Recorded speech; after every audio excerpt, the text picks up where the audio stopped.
Welcome to UDSCS your education mentor. So friends, आज के session में हम लोग बात करने वाले हैं ऑल ओवर इंडिया की काउंसलिंग के बारे में। फिर चाहे वो आपकी स्टेट लेवल की हो, ऑल इंडिया कोटा लेवल की हो, डीम्ड यूनिवर्सिटीज़ की हो या प्राइवेट कॉलेजेस की हो। आप सभी जानते हैं हमारा जो नीट का अभी एग्जाम हुआ है उसका रिजल्ट की अभी तक कोई अपडेट नहीं आई है, लेकिन होप सो आपका रिजल्ट जो है वो मई लास्ट तक आ जाएगा। देन आफ्टर दैट आप लोगों की काउंसलिंग जो है वो स्टार्ट होगी न्यू अकेडमिक सेशन की। तो कैंडिडेट को काफ़ी ज़्यादा कन्फ्यूजन रहता है काउंसलिंग प्रोसेस के बारे में कि अगर हमें गवर्नमेंट की काउंसलिंग करनी है, फिर चाहे वो हमें स्टेट से करनी हो या हमें ऑल इंडिया कोटा से करनी हो, या डीम्ड यूनिवर्सिटीज़ क्या होती हैं, प्राइवेट कॉलेजेस की काउंसलिंग के लिए, अदर स्टेट के लिए हम किस तरीके से काउंसलिंग कर सकते हैं, कैंडिडेट को ये सारी कन्फ्यूजन्स रहती हैं। और साथ साथ काउंसलिंग का प्रोसेस क्या होता है, डॉक्यूमेंट रिक्वायर्ड क्या क्या होते हैं।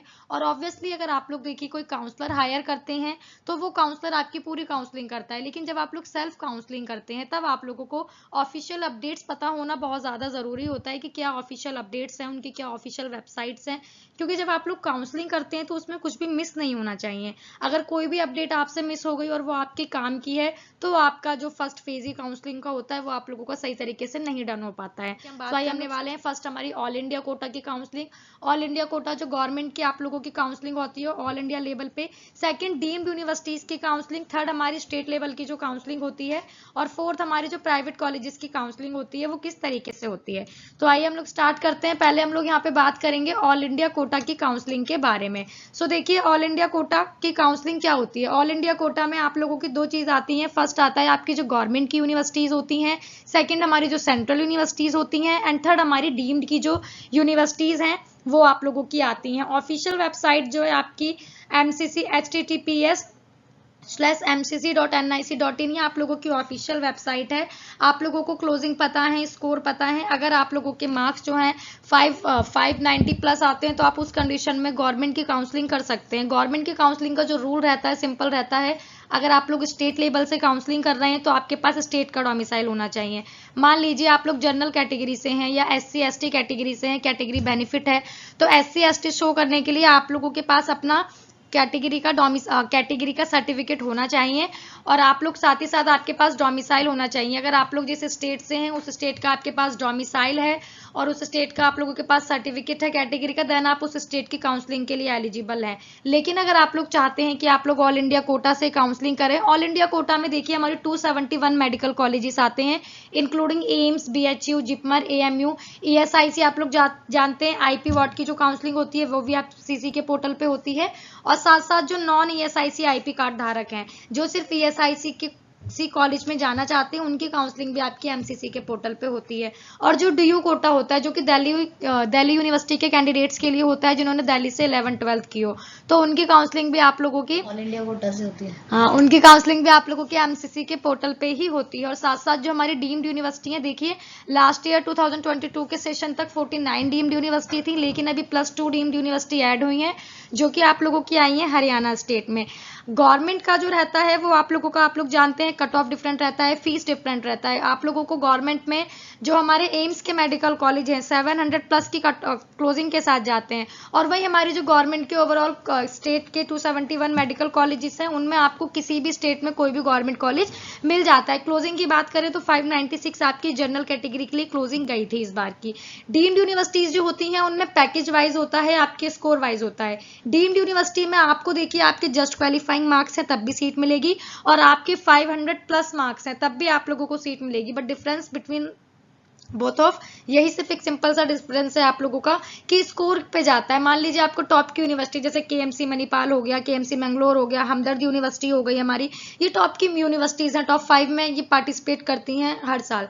तो इनके लिए आप लोगों को जो स्कोर चाहिए होते हैं 550 प्लस चाहिए होते हैं। वही हमारे जो जैसे हम कॉलेजेस ले लेते हैं, साउथ के कॉलेजेस, तमिलनाडु के कॉलेजेस, चेन्नई के कॉलेजेस, उनमें भी आपको सीट मिल जाएगी, लेकिन उनमें बजट ज्यादा रहता है। डीम्ड में अगर हम देखते हैं तो सबसे ज्यादा बजट जो है वो हमारा DY नवी मुंबई महाराष्ट्र की यूनिवर्सिटी है, डीम्ड की यूनिवर्सिटी है, पुरानी है।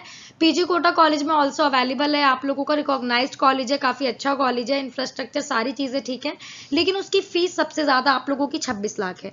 तो आप लोग अगर गवर्नमेंट की काउंसलिंग करना चाहते हैं, एम्स, BHU जो सेंट्रल यूनिवर्सिटीज हैं उनकी काउंसलिंग करना चाहते हैं, डीम्ड की काउंसलिंग करना चाहते हैं, तो उसकी ऑफिशियल वेबसाइट आप लोगों को ऊपर यहाँ पे शो हो रही है। आइए अब लोग हम नेक्स्ट की तरफ बढ़ते हैं। तो जो नेक्स्ट है हमारा, हम टोटल सीट्स की बात करते हैं, टोटल कितनी सीट्स हैं। तो टोटल एमबीबीएस की सीट्स जो है इंडिया में, एनएमसी का पोर्टल अभी तक अगर हम देखते हैं तो सारी new colleges, some new medical seats, new colleges include करके, तो हमारे पास 1,05,433 सीट है गवर्नमेंट की। ये हमारी एमबीबीएस की टोटल सीट्स हैं, जिसमें आप लोगों की देखिए गवर्नमेंट की भी सीट्स ऐड हैं, प्राइवेट की भी सीट्स ऐड हैं, सेमी गवर्नमेंट भी ऐड है, डीम्ड की यूनिवर्सिटी भी ऐड है, सारी ऐड है। लेकिन हम सिर्फ गवर्नमेंट सीट की बात करते हैं कि गवर्नमेंट की कितनी है, हम प्राइवेट कॉलेजेस ऐड नहीं कर रहे हैं, डीम्ड यूनिवर्सिटीज ऐड नहीं कर रहे हैं। टोटल गवर्नमेंट सीट 52,168 है, सभी स्टेट की इंक्लूड करके। तो ऑल इंडिया कोटा आप लोगों का कैसे काउंसलिंग करता है? ऑल इंडिया कोटा जो होता है स्टेट की 100% सीट जो है, 100% मीन्स 52,000 जो 168 सीट है, इनकी 15% सीट है, 15% आप लोग निकालेंगे तो आप लोगों को जो यहाँ शो हो रहा है सर्कल में 7,825 सीट हमारे पास ऑल इंडिया कोटा की इस टाइम तक है। अभी हालांकि आप लोगों की जैसे जैसे रिजल्ट आएगा, काउंसलिंग स्टार्ट होगी, और भी ज्यादा सीट इंक्रीज होती हुई दिखाई देंगी हम लोगों को, तो वो जो अपडेट होगी आपको हमारे चैनल के थ्रू इन्फॉर्म कर दी जाएगी। 7,825 सीट है जिन पे आपकी एमसीसी की काउंसलिंग होती है गवर्नमेंट सीट्स के लिए। और इन काउंसलिंग के जो राउंड्स होते हैं हम आगे बात करेंगे। अभी हम जिसकी बात कर रहे थे, काउंसलिंग का प्रोसेस क्या रहता है। देखिए काउंसलिंग का प्रोसेस आप लोगों का ऑनलाइन रहता है, ऑफलाइन काउंसलिंग भी होती है, डीम्ड यूनिवर्सिटीज की होती है, जिसकी हम आगे बात करेंगे। फर्स्ट पार्ट हमारा रजिस्ट्रेशन होता है, आप लोगों को एक नोटिस प्रोवाइड होता है एमसीसी की ऑफिशियल वेबसाइट पे, उस पे आप लोगों का पूरा शेड्यूल मेंशन होता है कि रजिस्ट्रेशन कब से कब तक होंगे, लास्ट डेट क्या है, चॉइस फिलिंग कब होगी, रिजल्ट कब आएगा, प्रोविजनल फाइनल कब आएगा, देन आप लोगों का एडमिशन प्रोसेस कब तक होगा। आप लोगों को फर्स्ट पार्ट में अपना रजिस्ट्रेशन करना होता है, जिसमें आप लोगों को अपनी बेसिक डिटेल फिल करनी होती है, रिजर्वेशन की डिटेल फिल करनी होती है, एजुकेशन की डिटेल फिल करनी होती है, अपने मदर फादर की डिटेल फिल करनी होती है, अपने नीट का डाटा फिल करना होता है। कुछ डाटा ऑटो फिल आता है आप लोगों का, कुछ डाटा आप लोगों को फिल करना होता है डेट वाइज, जो और जो आप लोगों की डेट है उसी डेट के अकॉर्डिंग। देन सेकंड आप लोगों को चॉइस फिलिंग करनी होती है। देखिए इस बात का ध्यान दीजिए, ऑल इंडिया कोटा की काउंसलिंग स्टेट की काउंसलिंग में थोड़ा सा डिफरेंस आता है कि स्टेट की जब हम बात करेंगे अभी आगे तब हम आपको बताएंगे। देन आपको चॉइस फिलिंग करनी होती है। अब चॉइस फिलिंग क्या होता है कि मान लीजिए आपको जो लगता है कि आपके मार्क्स पे ये कॉलेज आ जाएगा, आप गवर्नमेंट की काउंसलिंग कर रहे हैं, आपने देख लिया लास्ट ईयर कितनी कट ऑफ गई थी, किस कॉलेज से हाईएस्ट टू लोएस्ट होता हुआ आया है, मेरे मार्क्स पे कौन सा अवेलेबल है, या मैं कोई डीम्ड यूनिवर्सिटी लेना चाहती हूँ, तो मेरे मार्क्स जो है अगर 500 है तो 500 मार्क्स पे कौन सा 49 डीम्ड यूनिवर्सिटी में से कौन सी यूनिवर्सिटी थी जो 500 मार्क्स तक मिली थी, और देन हाईएस्ट टू लोएस्ट कितना आ रहा है, प्लस क्या मेरा उतना पैकेज है। अगर मेरा उतना पैकेज है then you can also apply Indian university according to your score. तो आप लोग उसको चॉइस फिलिंग वही होता है कि कॉलेजेस की प्रेफरेंसेस लगाना कि किस अकॉर्डिंग आप कॉलेजेस को रख रहे हैं, ताकि आपको सीट एक अच्छी सीट निकल के आए जो कि आप अपने मार्क्स में डिजर्व करते हैं। ऐसा भी कैंडिडेट से होता है कि वो बोलते हैं मैम ये सीट मिल गई लेकिन मेरे मार्क्स पे ये सीट भी अवेलेबल थी, वो आपने काउंसलिंग सही ढंग से नहीं की। हमारी जो प्रेफरेंसेस होती हैं वो मेन होती हैं। अब आपने किस अकॉर्डिंग रखा है, आपने कॉलेज रख दिया लेकिन आप के जितने स्कोर थे उसमें आपको और भी बेस्ट कॉलेज मिल सकता था, लेकिन आपने कॉलेज की प्रेफरेंसेस इस तरीके से लगाई कि आप लोगों को आपको वो कॉलेज मिला जो कॉलेज आपको नहीं चाहिए था, लेकिन आपने प्रेफरेंसेस में ऐड किया था और आपके मार्क्स पे अवेलेबल था तो आप लोगों को मिल गया। देन आपका प्रोविजनल रिजल्ट आता है। प्रोविजनल रिजल्ट फाइनल रिजल्ट में कुछ ज्यादा डिफरेंस नहीं होता है, लेकिन हाँ कभी कभार ये देखा गया है कि थोड़ा सा रैंक का डिफरेंस आ जाता है। तो प्रोविजनल रिजल्ट में अगर आप लोगों ने चेक कर लिया है, आप लोगों को सीट मिल गई है, देन फाइनल रिजल्ट आने में 24 आवर्स तक आप लोगों के लगते हैं। फाइनल रिजल्ट में भी आप लोगों को जरूर चेक करना है, क्योंकि ये भी होता है प्रोविजनल रिजल्ट में सीट मिल गई और फाइनल रिजल्ट में सीट देखी तो कोई और कॉलेज मिला है आप लोगों को, तो उसमें कैंडिडेट काफी कंफ्यूज हो जाते हैं। तो फाइनल रिजल्ट भी चेक करना जरूरी होता है। देन आप लोगों का एडमिशन का प्रोसेस होता है। एडमिशन का प्रोसेस किस तरीके से होता है हम उसकी आगे बात करेंगे। तो ये हमने यहाँ पे बात कर ली काउंसलिंग के प्रोसेस की। अब हम बात करते हैं, जब आप लोग देखिए रजिस्ट्रेशन करेंगे ना, जब फर्स्ट पार्ट करेंगे तो आप लोगों को सिक्योरिटी सबमिट करनी होती है, सिक्योरिटी चार्जेस देने होते हैं। गवर्नमेंट के सिक्योरिटी चार्जेस डिफरेंट हैं, सेंट्रल यूनिवर्सिटीज के डिफरेंट हैं, डीम्ड यूनिवर्सिटीज के आप लोगों के चार्जेस डिफरेंट है। अगर आप लोग गवर्नमेंट की काउंसलिंग कर रहे हैं तो उस कंडीशन में आपको जो रजिस्ट्रेशन चार्जेस देने होते हैं कैटेगरी वाइज देने होते हैं। अगर आप जर्नल हैं, ईडब्ल्यूएस हैं, आपको 1000 रुपीज पे करने हैं। बट अगर आप लोगों के पास कैटेगरी बेनिफिट है, एससी है, एसटी है, ओबीसी एनसीएल है, पीडब्ल्यूडी कैंडिडेट है, देन उस कंडीशन में आप लोगों को 500 रुपीज रजिस्ट्रेशन चार्जेस देने हैं। सिक्योरिटी आप लोगों की रिफंडेबल होती है, फर्स्ट राउंड तक की आप लोगों की सिक्योरिटी रिफंडेबल होती है। आप लोगों को सीट मिलती है, आप लोग नहीं लेते हैं, देन उस कंडीशन में आप लोगों की जो रिफंड है वो आप लोगों को आ जाता है वापस। लेकिन अगर आप लोग को सेकंड राउंड में या मॉपअप राउंड में सीट मिलती है, आप लोग नहीं लेते हैं, देन उस कंडीशन में आप लोगों को सिक्योरिटी मनी रिफंडेबल नहीं होता है। सिक्योरिटी चार्जेस जो हैं गवर्नमेंट के 10,000 है यूआर और ईडब्ल्यूएस कैटेगरी के लिए, और जिन्हें कैटेगरी बेनिफिट है जैसे SC ST OBC PWD candidate, उनके 5,000 आपके सिक्योरिटी चार्जेस हैं रिफंडेबल। वही हम डीम्ड यूनिवर्सिटी की बात करते हैं तो 5,000 रजिस्ट्रेशन चार्जेस हैं non refundable, security charges refundable होते हैं, रजिस्ट्रेशन चार्जेस रिफंडेबल नहीं होते हैं। डीम्ड यूनिवर्सिटीज के जो चार्जेस हैं वो आप लोगों के 2 लाख रुपए हैं। सिक्योरिटी मनी ये भी आपका सेम रूल है कि फर्स्ट राउंड में अगर आपको सीट मिलती है, आप ज्वाइन नहीं करेंगे, देन उस कंडीशन में आप लोगों को सिक्योरिटी रिफंड हो जाएगी। लेकिन अगर आपको सेकंड राउंड में मॉपअप राउंड में सीट मिलती है, आप लोग नहीं लेंगे, देन उस कंडीशन में आप लोगों को सिक्योरिटी रिफंड नहीं होगी, वो आपका अमाउंट जो है वो फोरफिट हो जाएगा। नेक्स्ट हम लोग बात कर लेते हैं राउंड की कि काउंसलिंग मोड क्या रहता है। तो देखिए गवर्नमेंट की जो काउंसलिंग होती है ऑल इंडिया कोटा की, राउंड 1 ऑनलाइन रहता है, राउंड 2 भी ऑनलाइन रहता है, मॉपअप राउंड भी ऑनलाइन रहता है। लेकिन अगर आप लोगों की सीट जो है वेकेंट रह जाती है, क्योंकि लास्ट 2 ईयर से हम ये चीज देख रहे हैं कि अगर सीट वेकेंट रह जाती है तो हमारा stray vacancy round, even special stray vacancy round भी रहता है। जो 596 आप लोगों की क्लोजिंग आई है वो आपकी सारे राउंड को इंक्लूड करके जो सबसे कम क्लोजिंग आई है वो क्लोजिंग गई है आप लोगों की। तो आप लोगों को यहाँ पे ये देखना होता है। और हम बात कर लेते हैं यहाँ पे स्पेशल स्ट्रे राउंड जो होता है गवर्नमेंट का, वो भी आप लोगों का ऑनलाइन ही प्रोसीजर होता है। अगर हम लोग बात कर लेते हैं यहाँ पे डीम्ड यूनिवर्सिटीज की, तो डीम्ड यूनिवर्सिटी का स्ट्रे राउंड ऑफलाइन होता है। मान लीजिए फर्स्ट राउंड में, सेकंड राउंड में, मॉपअप राउंड में आप लोगों ने ऑनलाइन काउंसलिंग की, लेकिन अभी भी जो हमारी 49 डीम्ड यूनिवर्सिटी हैं, लेकिन इस साल 2 मेडिकल कॉलेजेस और न्यू डीम्ड यूनिवर्सिटी आ गई हैं जो इस साल काउंसलिंग में आपके हो सकता है पार्टिसिपेट करें। वो अपडेट आपको एनएमसी की वेबसाइट पे हम जब न्यू वीडियो आएगी उसमें आप लोगों को दे देंगे। तो इसमें आप लोगों का क्या होता है, डीम्ड यूनिवर्सिटीज में आप लोगों का first round, second round, mop up round online होता है। लेकिन अगर आपकी किसी कॉलेज, किसी डीम्ड यूनिवर्सिटी के पास सीट अभी भी अवेलेबल है, मान लीजिए हमदर्द है, केएमसी मणिपाल है, कितनी भी 49 जो डीम्ड यूनिवर्सिटी है सीट अवेलेबल है, तो वो लोग ऑफलाइन काउंसलिंग कराते हैं। ऑफलाइन में आप लोगों को अपना नीट का स्कोर कार्ड, ओरिजिनल डॉक्यूमेंट्स और अपने साथ डीडी लेकर के जाना होता है कि अगर आपको सीट मिल जाएगी देन उस कंडीशन में आप सीट ज्वाइन कर लें, सीट नहीं मिलेगी देन आप अपना डीडी अकाउंट में जमा कर सकते हैं। तो डीम्ड यूनिवर्सिटीज का ऑफलाइन होता है आप लोगों का जो 4th राउंड, स्ट्रे राउंड, अगर सीट विल भी वेकेंट होती है देन उस कंडीशन में। अब हम लोग बात करते हैं डॉक्यूमेंट्स हमें क्या क्या चाहिए होते हैं। तो देखिए अलॉटमेंट लेटर, ऑब्वियसली आप लोगों को जो अलॉटमेंट लेटर आया है एमसीसी की तरफ से वो चाहिए होता है, नीट का स्कोर कार्ड चाहिए होता है, एडमिट कार्ड चाहिए होता है, और लास्ट 2 ईयर से कंफर्मेशन पेज भी चाहिए होता है। आप लोगों ने जब नीट की एप्लीकेशन फॉर्म फिल की होगी तब उस टाइम आप लोगों ने कंफर्मेशन पेज भी डाउनलोड किया होगा, वो कंफर्मेशन पेज चाहिए होता है। बर्थ सर्टिफिकेट चाहिए होता है, बर्थ सर्टिफिकेट नहीं है तो हाई स्कूल का जो आप लोगों की मार्कशीट होती है, डीओबी की प्रूफ होता है, वो चाहिए होता है। 10th के एजुकेशन के सारे सर्टिफिकेट चाहिए होते हैं, चाहे आपका 10th हो, +2 की मार्कशीट हो, आपका कैरेक्टर सर्टिफिकेट हो, ट्रांसफर का सर्टिफिकेट हो, माइग्रेशन का सर्टिफिकेट हो, ये सारे सर्टिफिकेट, पासिंग सर्टिफिकेट हो, चाहिए होते हैं। कैंडिडेट का आईडी प्रूफ चाहिए होता है। आईडी प्रूफ में आप जानते हैं इंडिया में आधार कार्ड बहुत नॉर्मल मेन हो गया है, सभी लोगों के पास होता है। पैन कार्ड चाहिए होता है। पेरेंट्स का तो ये डिफरेंट रहता है पैन कार्ड, लेकिन पेरेंट्स का भी आइडेंटिटी कार्ड चाहिए होता है। टीसी, जिसकी अभी हम बात कर रहे थे कि टीसी चाहिए होती है। माइग्रेशन सर्टिफिकेट, ऑब्वियसली एजुकेशन के सारे डॉक्यूमेंट्स चाहिए होते हैं। और अगर आप लोगों के पास, देखिए ये वीडियो बनाने का मोटिव हमारा यही है कि आप लोगों को काउंसलिंग की इन्फॉर्मेशन मिले, किस तरीके से कर सकते हैं। और कोई डॉक्यूमेंट आपके पास नहीं है तो अभी आप लोगों के पास टाइम है, क्योंकि अभी रिजल्ट में आप लोगों का टाइम है। और साथ साथ अभी जब रिजल्ट आएगा तो काउंसलिंग में ऑब्वियसली आप लोगों का 1 मंथ लग जाता है। तो आप लोग सारे डॉक्यूमेंट अपने स्कूल से अरेंज करके रखें, अपने पास रखें। मेडिकल सर्टिफिकेट क्या होता है, मेडिकल सर्टिफिकेट ये शो कराता है कि आप मेडिकली फिट हैं, फिजिकली आप फिट हैं, आपकी बॉडी में कोई प्रॉब्लम नहीं है, जिसमें आप लोगों का बीपी हो गया, शुगर हो गया, और साथ साथ आप लोगों की आईज का चेकअप होता है, ईयर्स का चेकअप होता है, यानी चेकअप होते हैं। मेडिकल का सर्टिफिकेट आप लोगों को बना के ले जाना होता है, वो आपको किसी एमबीबीएस डॉक्टर से बना के ले जाना होता है।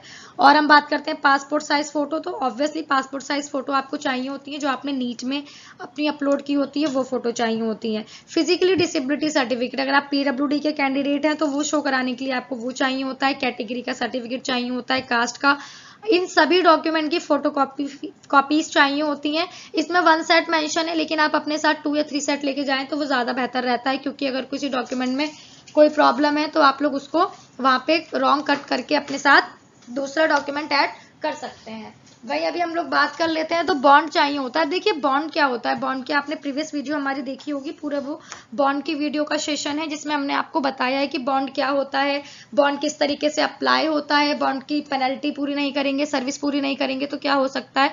वो आप लोगों ने नहीं देखी तो आप हमारे चैनल पर जाके देख सकते हैं। 2023 की न्यू वीडियो वो आप लोगों की बॉन्ड के लिए हम लोगों ने बनाई है। और हम आगे बात कर लेते हैं जिन डॉक्यूमेंट्स की अभी हमने बात की थी। अभी हम पेमेंट मोड की बात करते हैं कि पेमेंट आपकी कैसे होती है। पेमेंट आपका देखिए ऑनलाइन भी होती है। ऑनलाइन में आप आरटीजीएस कर सकते हैं, एनईएफटी कर सकते हैं। आपको जो कॉलेज अलॉट हुआ है उस कॉलेज की ऑफिशियल वेबसाइट पे जाके आप लोग डिटेल चेक करेंगे तो वहां पे आपको बैंक अकाउंट की डिटेल दी हुई होती है। आप लोग कंफर्म नहीं है इस चीज को लेके कि ये बैंक अकाउंट की जो डिटेल दी है इसमें हमें पेमेंट करना चाहिए या नहीं, तो आप लोगों का जो अलॉटमेंट लेटर आता है उस पर नोडल ऑफिसर का कॉन्टैक्ट नंबर मेंशन होता है। आप उन पर कॉल कर सकते हैं। कॉलेजेस की ऑफिशियल वेबसाइट्स होती हैं। देन आप जब पूरे क्लियर हो जाते हैं इन कंफ्यूजन से, देन आप पेमेंट कर सकते हैं। ऑफलाइन पेमेंट जो होती है वो एज अ डीडी होती है। अब जरूरी नहीं है सारी पेमेंट ऑनलाइन ही होती है। कुछ payment as a demand draft होती है। डिमांड ड्राफ्ट में आपकी ट्यूशन फीस का डिमांड ड्राफ्ट बनता है और कुछ यूनिवर्सिटीज में आप लोगों का हॉस्टल का और मेस का भी डिमांड ड्राफ्ट बनता है, जो कि आपको डीडी वो जो आपको कॉलेज अलॉट होता है उस पर वेबसाइट पे लिखा होता है कि आपको डीडी किस नेम से बना के लाना है, क्या डॉक्यूमेंट्स लाने हैं, कब तक जाना है। देखिए लास्ट डेट से पहले तो ऑब्वियसली पहुंचना ही होगा, क्योंकि आप लास्ट डेट के बाद पहुंचेंगे, लेट हो जाएंगे देन उस कंडीशन में कुछ भी नहीं कर सकते हैं। B punctual. आप पंचुअल नहीं होंगे देन उस कंडीशन में काउंसलिंग आप करेंगे, आपको किसी चीज की जानकारी नहीं रहेगी तो उस टाइम आप लोगों को प्रॉब्लम आ सकती है। एनआरआई वाले जो कैंडिडेट होते हैं जिन्हें एनआरआई से सीट अलॉट हुई है, एनआरआई से डीम्ड यूनिवर्सिटी की हम बात कर रहे हैं, जिन्हें एनआरआई से डीम्ड यूनिवर्सिटी अलॉट हुई है, तो उनको जो पेमेंट का मोड होता है उनका भी एनआरआई अकाउंट से ही होता है। आप लोगों की यूनिवर्सिटीज का पेमेंट मोड डन हो गया यहाँ तक हमारा। अब हम बात करते हैं document at the time of admission NRI candidate. ऐसे कैंडिडेट जो कि आप लोगों के एनआरआई हैं, तो documents claiming that the sponsor is NRI, call कर लो ना नंबर मिला के, बाहर जाके बात कर लो। लेकिन अमेरिका का नंबर लग रहा था, 120 से नहीं था।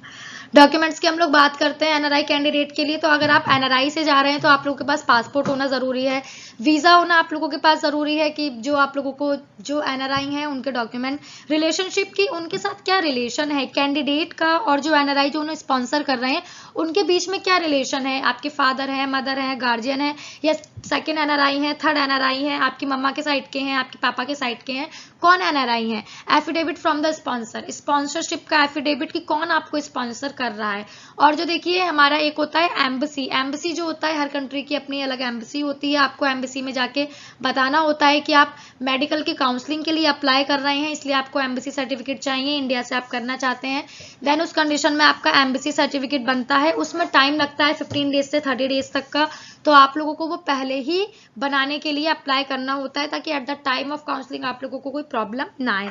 नीट का स्कोर कार्ड और जो ये स्पॉन्सरशिप का और रिलेशनशिप का एफिडेविट है ये 500 रुपीज के स्टाम्प पेपर पे आप अपने नियरेस्ट नोटरी से जाके बनवा सकते हैं। Copy of passport, visa, OCI, PIO of the candidate. OCI जो कैंडिडेट होते हैं, पीआईओ वाले जो कैंडिडेट होते हैं, उन्हें पासपोर्ट की अपनी फोटोकॉपी, ऑब्वियसली सारे डॉक्यूमेंट्स की फोटोकॉपी, साथ साथ सारे डॉक्यूमेंट्स आप लोगों को ओरिजिनल चाहिए होते हैं। अभी हम लोग यहाँ पे बात करते हैं अभी स्टेट कोटा की। होप सो आप लोगों का जो डाउट्स होंगे एमसीसी के ऑल इंडिया कोटा की काउंसलिंग के लिए वो अब तक क्लियर हो चुके होंगे। नहीं है तो कमेंट बॉक्स में कमेंट कीजिए, रिप्लाई आपको कमेंट बॉक्स में मिलेंगे। हमारी टीम के साथ कोऑर्डिनेट कीजिए, हमारी टीम आपको प्रॉपर तरीके से गाइड करेगी, सारी कंफ्यूजन आपकी दूर करेगी। स्टेट कोटा की अगर हम बात करते हैं तो स्टेट कोटा की काउंसलिंग की अलग अलग ऑफिशियल वेबसाइट्स हैं, क्योंकि स्टेट का जो हमारा स्ट्रक्चर रहता है काउंसलिंग का सेम रहता है सभी स्टेट का, थोड़ा बहुत कुछ डिफरेंस आता है। और कई बार देखिए ऐसा भी होता है, अभी आप लोग जो न्यू हमारे एस्पिरेंट्स हैं जो कि हम नई काउंसलिंग करेंगे, आप लोग मान लीजिए 2 या 3 स्टेट में काउंसलिंग कर रहे हैं, यूपी में कर रहे हैं, हरियाणा में कर रहे हैं, उत्तराखंड में काउंसलिंग कर रहे हैं, तो कई बार डेट का क्लैश आपस में हो जाता है कि रजिस्ट्रेशन की डेट यूपी की भी सेम है, हरियाणा की भी सेम है, चॉइस फिलिंग की भी डेट सेम है। तो उस कंडीशन में आप लोग क्या कर सकते हैं, तो उस कंडीशन में आप लोगों को अपना टाइम देखना होगा कि किस वक्त आप लोगों को यूपी के लिए अप्लाई करना है, किस वक्त हरियाणा के लिए, कौन सा ऑप्शन आपके लिए बेस्ट रहेगा। जो अगर आपके लिए बेस्ट है, अगर आप लोग एक ही स्टेट में काउंसलिंग करते हैं, आपको पता है मेरे मार्क्स पे मेरे को इस स्टेट में बेस्ट कॉलेज मिल रहा है, मेरे बजट फ्रेंडली है, मैं इतना अफोर्ड कर सकता हूँ, कर सकती हूँ, देन आप उसी स्टेट की काउंसलिंग कीजिए। लेकिन नहीं, आप लोगों को लगता है कि मुझे 2 से 3 स्टेट की काउंसलिंग करनी चाहिए और डेट का क्लैश भी हो रहा है, तो वहां पे आपको थोड़ा अपने माइंड को रिलैक्स करना होगा और आपको एक सही तरीके से काउंसलिंग करनी होगी। सेल्फ काउंसलिंग कर रहे हैं तब की बातें हो रही हैं, अदरवाइज आप काउंसलर हायर करते हैं तो जितना भी प्रोसेस होता है वो आपके काउंसलर्स का होता है। आगे बढ़ते हैं अब हम लोग। स्टेट कोटा की काउंसलिंग 2 पार्ट में होती है, एक होता है आपका गवर्नमेंट के लिए, सेकंड होता है आपका मैनेजमेंट के लिए। अब गवर्नमेंट के लिए स्टेट वाइज मेडिकल कॉलेजेस होते हैं आपके गवर्नमेंट के। मान लीजिए हम यूपी ले लेते हैं तो यूपी में जो गवर्नमेंट मेडिकल कॉलेजेस हैं हमारे 30, और इस साल एक न्यू मेडिकल कॉलेज हमारा और आ चुका है। और अगर हम लोग बात करते हैं मैनेजमेंट की, तो मैनेजमेंट में भी प्राइवेट के कॉलेजेस हमारे अलग अलग हैं, जिसमें अदर स्टेट के कैंडिडेट काउंसलिंग के लिए अप्लाई कर सकते हैं। कुछ स्टेट ऐसे भी हैं जिसमें आप लोग अप्लाई नहीं कर सकते हैं, जिसकी हम आगे बात करेंगे। और तो आप लोग ये समझ गए होंगे स्टेट कोटा के लिए।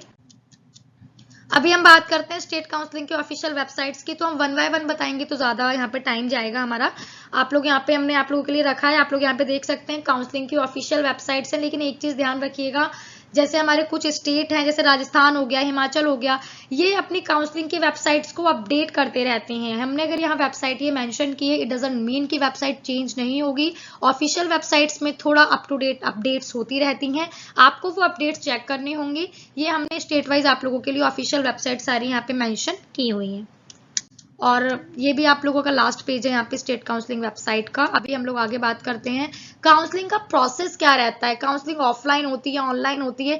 स्टेट की जो काउंसलिंग होती है ना, वो ऑफलाइन एंड ऑनलाइन दोनों होती है। ऑनलाइन आपका first round, second round online होता है, एंड मॉपअप में सीट वेकेंट है तो मॉपअप के कुछ स्टेट में जो काउंसलिंग है वो आप लोगों की ऑफलाइन भी होती है, जहाँ पे आपको जाना होता है सारे डॉक्यूमेंट्स लेके।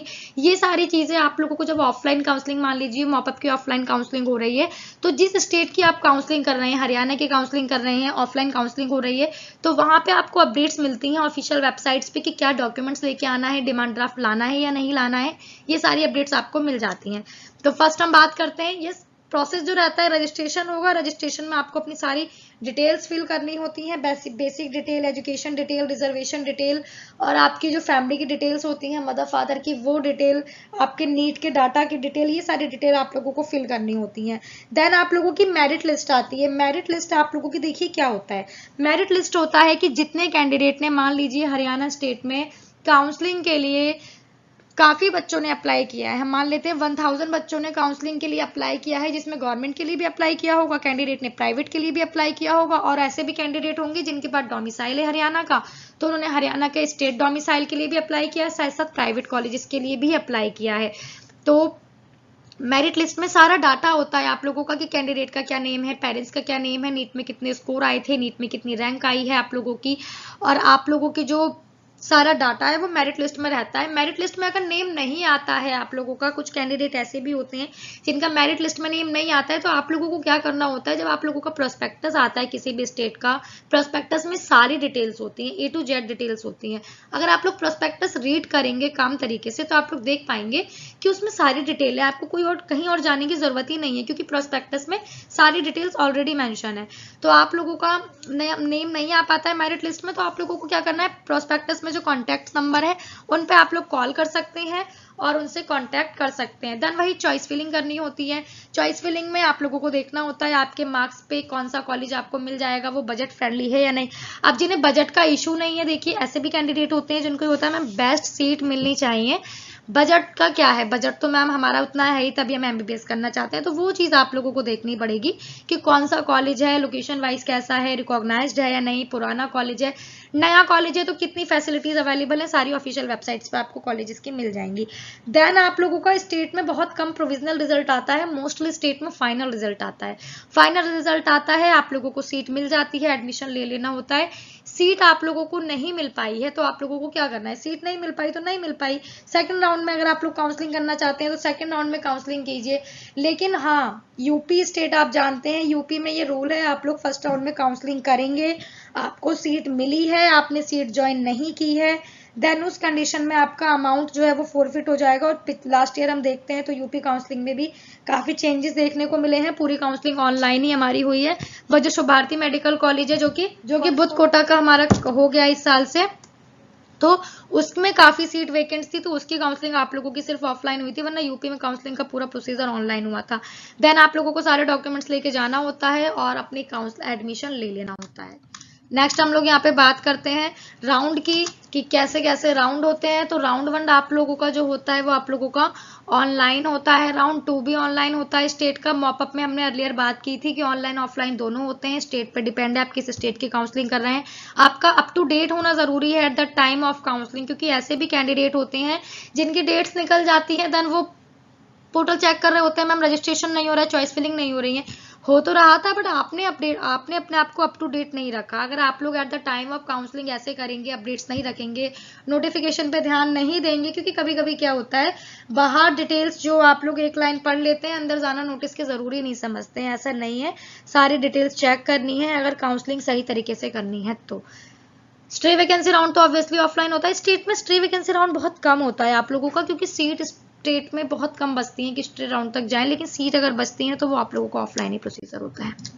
अभी हम नेक्स्ट यहाँ पे बात करते हैं, कुछ डाउट्स भी होते हैं कैंडिडेट के, तो हम डाउट की भी वीडियो इसमें हमने ऐड की है कि ओपन स्टेट क्लोज स्टेट कौन से होते हैं। ओपन स्टेट वो स्टेट होते हैं जिसमें अदर स्टेट के कैंडिडेट जाके काउंसलिंग कर सकते हैं, जिसमें आपका जो आता है, अगर हम देखते हैं तो यूपी आता है, आपका हरियाणा आता है, और साथ साथ आपका हिमाचल प्रदेश आता है, उत्तराखंड आता है, झारखंड में आपका लक्ष्मी चंद्रवंशी मेडिकल कॉलेज है वो आता है, छत्तीसगढ़ आता है, डीम्ड में तो अलग बात हो गई, डीम्ड की हमने बात की थी, तेलंगाना आता है, और हमारा तमिलनाडु आता है, केरला, कर्नाटका, आंध्र प्रदेश, पौंडुचेरी, ये स्टेट हमारे, वेस्ट बंगाल, बिहार, ये हमारे ओपन स्टेट हैं जिनमें जाके आप अदर स्टेट कॉलेजेस के लिए काउंसलिंग कर सकते हैं। लेकिन प्राइवेट कॉलेजेस के लिए, गवर्नमेंट कॉलेजेस के लिए आप काउंसलिंग अपने स्टेट में कर सकते हैं, अगर आपके पास अपने स्टेट का डोमिसाइल है कैटेगरी वाइज। और साथ साथ अगर आप गवर्नमेंट की काउंसलिंग करना चाहते हैं तो ऑल इंडिया कोटा, जिसकी हमने अर्लियर बात की थी, उसमें जाके आप काउंसलिंग कर सकते हैं। उसमें भी आपको स्टेट के लिए स्टेट का डोमिसाइल चाहिए,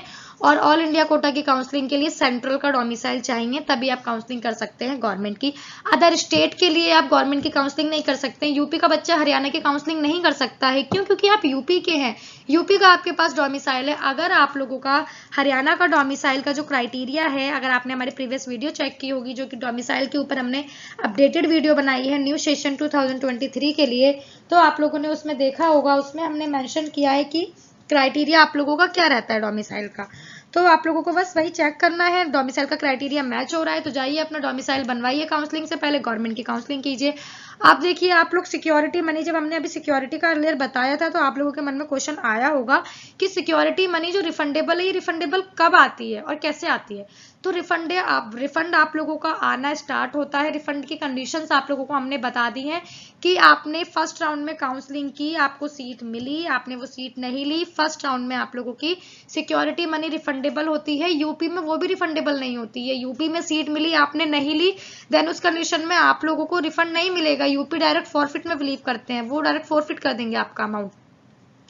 और हाँ, तो यही आप लोगों का सिक्योरिटी मनी आती है जब काउंसलिंग डन हो जाती है पूरी प्रॉपर तरीके से, एमबीबीएस की, बीडीएस की, आयुर्वेदा की, होम्योपैथिक की, यूनानी की, क्योंकि आयुर्वेदा की जो काउंसलिंग चलती है वो साथ ही साथ चल रही होती है आप लोगों की, बीएमएस की, यूनानी की, होम्योपैथिक की, योगा की। तो जब काउंसलिंग डन होती आती है तब वो रिफंड के नोटिस आने स्टार्ट हो जाते हैं। 1 से 2 मंथ के अंदर अंदर ऑफिशियल वेबसाइट्स पे आते हैं। एक जैसे कुछ स्टेट का प्रोसेस होता है रिफंड का, जैसे हिमाचल हम ले लेते हैं तो उसमें आप लोगों को एक फॉर्म फिल करके मेल आईडी पे भेजना होता है या वेबसाइट पे अपलोड करना होता है। तो ये सारी चीजें आपको अपडेट रहना पड़ेगा कि अगर आपने किसी स्टेट में सिक्योरिटी लगाई है, आपको सीट नहीं मिली है, सीट मिली नहीं है तो ऑब्वियसली अमाउंट वापिस होगा। फर्स्ट राउंड में सीट ली नहीं है तब भी अमाउंट वापिस होगा। तो वो आपके जिस अकाउंट से आपने की थी उस अकाउंट से आप लोगों को वो पेमेंट उसी अकाउंट में आप लोगों को वापस आ जाती है। आएगी, बिल्कुल आएगी। आप लोगों ने जिस वेबसाइट पे जाके पेमेंट की है, जिस अकाउंट से पेमेंट की है, उनके पास तो वही डाटा पहुंचा है ना कि आपने इस अकाउंट से पेमेंट की है। अब वो चाहे आपके रिलेटिव हो, साइबर कैफे वाले हो, ये चीज का ध्यान आपको देना पड़ेगा। इस चीज का ध्यान आप लोग नहीं देंगे तो आप लोगों का रिफंड के नोटिस आएंगे। और कुछ स्टेट के तो रिफंड के नोटिस काफी लेट आते हैं, पेमेंट आ जाती है बट रिफंड के नोटिस नहीं आ पाते हैं वेबसाइट पे। तो वो आप लोगों को अपने, देखिए आप काउंसलिंग कर रहे हैं, आपको सीट लेनी है, आपको अपनी डिटेल फिल करनी है, अपने पेरेंट्स की डिटेल फिल करनी है, कैफे वाले की डिटेल फिल नहीं करनी है, रिलेटिव की वो आपकी अपनी मर्जी है। रिलेटिव से आपको अगर फिल करवाना है तो, अगर वो वापस आपको कर देते हैं तो। और तो आप लोग उनसे करवा लीजिए नोटिस। नोट जो आप लोगों के कुछ स्टेट ना मेल करते हैं, मैसेज करते हैं कि आपका रिफंड आ गया, चेक कर लें। अगर आपको वो बता देते हैं तो अच्छी बात है, क्योंकि लास्ट ईयर कुछ कैंडिडेट ने करवाया था अपने रिलेटिव से और उनसे, तो उन्हें पता नहीं चल पाया था और वो अब तक इसी में है कि मैम हमारी पेमेंट नहीं आई है। तो आप लोगों के साथ ये चीज ना हो इसलिए हम आप लोगों को बता रहे हैं, बाकी आपकी अपनी इच्छा है। और स्टेट प्रेफरेंसेस कैसे चूज करें? स्टेट प्रेफरेंसेस आप ऐसे चूज करें, आप अपने मार्क्स देखें, आप अपना बजट देखें, और अगर आपको लगता है कि मेरे मार्क्स जो है 300 है, मेरा बजट जो है वो इतना है, मैं इस स्टेट की काउंसलिंग कर सकता हूँ। कॉलेज का आपको देखना होगा कि आप कैसे कॉलेज में इंटरेस्टेड हैं, आप लोकेशन आपको चेक करनी होगी, कॉलेज का इंफ्रास्ट्रक्चर चेक करना होगा, कॉलेज रिकॉग्नाइज्ड है या नहीं। ऐसा नहीं है कि कॉलेज परमिटेड होता है तो कॉलेज अच्छा नहीं होता है, नहीं ऐसा नहीं है। फर्स्ट बैच निकलने के बाद, सेकंड बैच के बाद आप लोगों के कॉलेज में पीजी कोटा स्टार्ट हो जाता है, तो वो चीज़ आप लोगों को चेक करनी होगी ऑफिशियल वेबसाइट पे जाके कॉलेज की, कि कॉलेज की सारी चीज़ें कैसी हैं। और ऑब्वियसली आप लोग काउंसलिंग एमबीबीएस के लिए अप्लाई कर रहे हैं तो कोई ना कोई होगा जिसने ये सारी चीज़ें की होंगी, तो आप उनसे भी कोऑर्डिनेट कर सकते हैं, सारी चीज कॉलेज के बारे में जान सकते हैं। सो यस, यही की बात करते हैं। स्टेट की काउंसलिंग हो चाहे डीम्ड की काउंसलिंग हो, आप लोगों का सेम ही रहता है। जो आप लोगों के डॉक्यूमेंट्स रहते हैं इसमें कोई चेंजेस नहीं है। जिन डॉक्यूमेंट्स की अभी हमने अर्लियर बात की थी वही सारे आप लोगों के डॉक्यूमेंट हैं। अलॉटमेंट लेटर यहाँ पे एमसीसी मेंशन है, लेकिन जो स्टेट का अलॉटमेंट लेटर होता है वो आप लोगों को चाहिए होता है, तो वो आप लोगों को लेटर यहाँ पे अपना जो अलॉटमेंट लेटर आया है वो लेटर आप लोग लेकर के जाएंगे। देन उसके बाद आपका रिजल्ट, एडमिट कार्ड और आपका कंफर्मेशन पेज, आपके एजुकेशन के सारे डॉक्यूमेंट, कैंडिडेट का आईडी प्रूफ, पेरेंट्स का आईडी प्रूफ जो होता है वो चाहिए होता है आप लोगों को।